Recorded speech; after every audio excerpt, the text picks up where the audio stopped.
My friends, let's give some tzedakah and express our prayers to Hashem. Rabbi Shalom, genug shoin. Enough of this galus, enough of this exile. Take us out of exile and give us the ultimate blessing, the ultimate salvation, the ultimate redemption, which will save of all the challenges that we are facing today as a Jewish nation. And they're difficult. So please Hashem. You said one mitzvah makes a difference, so we just did a mitzvah. So let this one make the difference. And we're asking for the ultimate blessings. When we're talking about blessings, as we mentioned yesterday, one of the blessings that as parents we always hope is to have nachas. Right? To have nachas, to have pleasure from our children, grandchildren, and so on. As in fact, they say that Boire Priya Gofen, the blessing that we say, Boire Priya Gofen over wine, Gofen stands for in Yiddish, Gesund, Parnasse, and Nachas. Gesund, health, Parnasse, livelihood, and Nachas from the children, from the grandchildren. So yesterday we spoke, what happened to the Nachas of Moshe Rabbeinu? Moshe Rabbeinu devoted his entire life for the Jewish people. What happened to his Nachas? Did he have Nachas of his children? And who were their children? Although we said that they're not mentioned in the naming of the future generations in the beginning of this parsha, only the children of Aaron are mentioned, and we explained that Rashi says to teach us that anybody who teaches Torah somebody else's child is considered that it is his own child, and therefore the children of Aaron are considered like the children of Moshe. Beautiful. But what about his own children? Didn't he teach them Torah? And what do we know of them? So we know that he had two sons.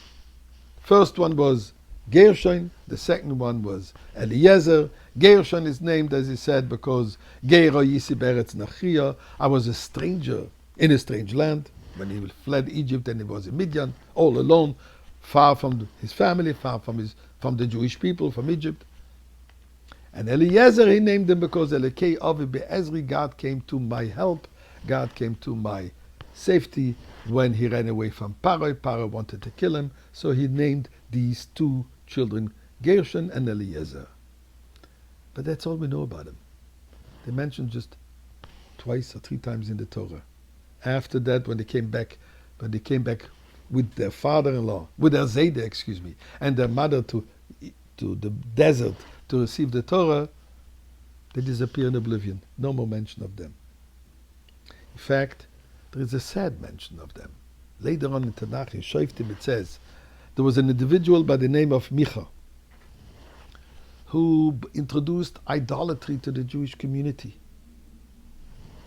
He built the house and he set up a big idol, and he also wanted an individual to be dressed with the garment of the Kohen Gadol, the high priest of the Beis HaMikdash.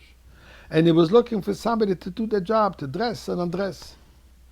A young man walked by who was desperate of a job. He was offered a great salary and he took it. Who was this young man? Says in the pasuk, V'yonasan ben Gershon ben Menashe. He's the one who took the job. So the Gemara in Baba Basra says his name was not Ben Menashe, the descendant of Menashe. Gershom is the son of Moshe. So in other words, this was a grandchild of Moshe Rabbeinu. Now, why is it called Menashe? He says because just to protect Moshe Rabbeinu to not to be mentioned, and therefore the Nun is like separate to say that it really doesn't belong in the world. Granted, it says later on that he repented, he came back, as another Gemara says, that he returned and came back into the Jewish fold. But, in other words, we see that to Moshe Rabbeinu, his children are not what counted. To the point that, unfortunately, they turned sour, at least Gershon. And we know nothing about Eliezer. Why? Says the Maharsha a beautiful thought. Excuse me, the Reb Shlomo Ganzfried says a beautiful thought.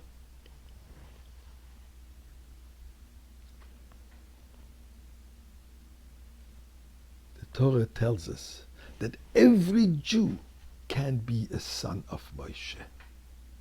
We do not need to be a biological son of Moshe. What Moshe is all about, teaching Torah. Torah tziva lanu Moshe. So one shouldn't think that the only way I can access, I can reach, I can have Torah is if I am Moshe Rabbeinu's son, biologically. A yichus, a yerusha, an inheritance. Says the Torah, no. Anyone who just wants to study Torah is considered the son of Moshe. And therefore, there is no mention of the children of Moshe, more than just that he had two children. Whatever happened to them is kind of not so relevant, because we are all Moshe Rabbeinu's children. And we as such will merit to hear the Torah, Moshe, Moshiach, the Torah that will be revealed by Moshiach, and we all deserve and can hear it, and may this be soon.